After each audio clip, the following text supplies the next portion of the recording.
Hi வணக்கம் நண்பா நண்பீஸ். வரவிருக்கும் சட்டமன்ற தேர்தலை முன்னிட்டு இந்திய தேர்தல் ஆணையம் இப்போ ஒரு அதிரடியான உத்தரவு போட்டிருக்காங்க. தமிழகம், கேரளா, அசாம், மேற்கு வங்கம், புதுச்சேரி இந்த 5 ஸ்டேட்டில் பார்த்தீங்கன்னா கூடிய சீக்கிரமே சட்டப்பேரவை தேர்தல் நடைபெற இருக்கு. இதற்கான ஆயுத பணிகள்லாம் தேர்தல் ஆணையர்கள் ரொம்பவே தீவிரமாக செஞ்சுட்டு வராங்க. இந்த தேர்தலில் வெளிப்படைத்தன்மையும் நடுநிலையையும் உறுதிப்படுத்தும் நோக்கத்தில் தலைமை தேர்தல் ஆணையம் பல அதிரடி நடவடிக்கை எடுத்து வராங்க. அதோட ஒரு பகுதி தான் பார்த்தீங்கன்னா இந்த மெகா இடமாற்ற உத்தரவு.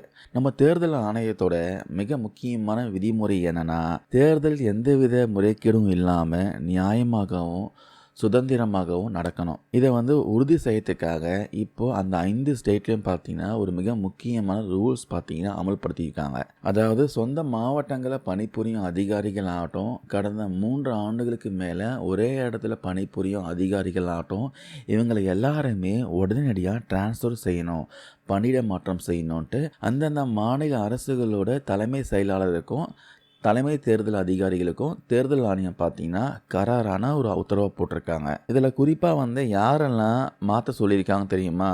தேர்தல் பணியோட நேரடி தொடர்புடைய மாவட்ட ஆட்சியர்கள், டிஸ்ட்ரிக்ட் கலெக்டர்ஸ், காவல் கண்காணிப்பாளர்கள், சூப்பரிண்டென்டன்ஸ் ஆஃப் போலீஸ், அதுக்கப்புறம் வருவாய்த்துறை அதிகாரிகள், ரெவன்யூ ஆஃபீஷியல்ஸ், இவங்களை எல்லாருமே உடனடியாக இடமாற்றம் செய்ய அறிவுறுத்தியிருக்காங்க. தேர்தல் ஆணையத்தோட இந்த கைட்லைன்ஸ் படி இடமாற்றம் செய்யப்பட வேண்டிய அதிகாரிகளுடைய பட்டியலை தயார் செஞ்சு உடனடியாக சமர்ப்பிக்குமாறு சம்பந்தப்பட்ட மாநிலங்களோட தலைமை செயலாளர்களுக்கு உத்தரவு போட்டிருக்காங்க.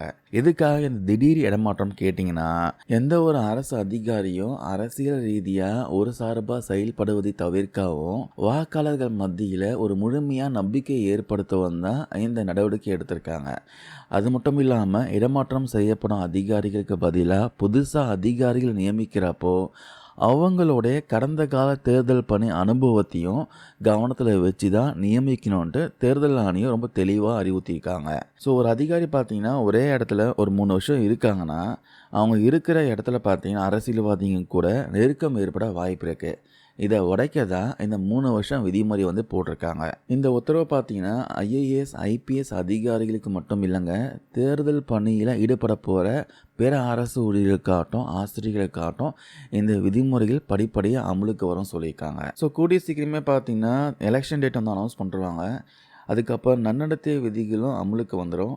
அதுக்கப்புறம் எந்த ஒரு அதிகாரியும் மாநில அரசு பார்த்தீங்கன்னா தன்னாட்சியாக டிரான்ஸ்ஃபர் செய்யவே முடியாது. எல்லாமே தேர்தல் ஆணையத்தோட கட்டுப்பாட்டுக்கு வந்துடும். அதனால தான் இப்போவே பார்த்தீங்கன்னா இந்த அதிரடி மாற்றங்கள் நடக்குது.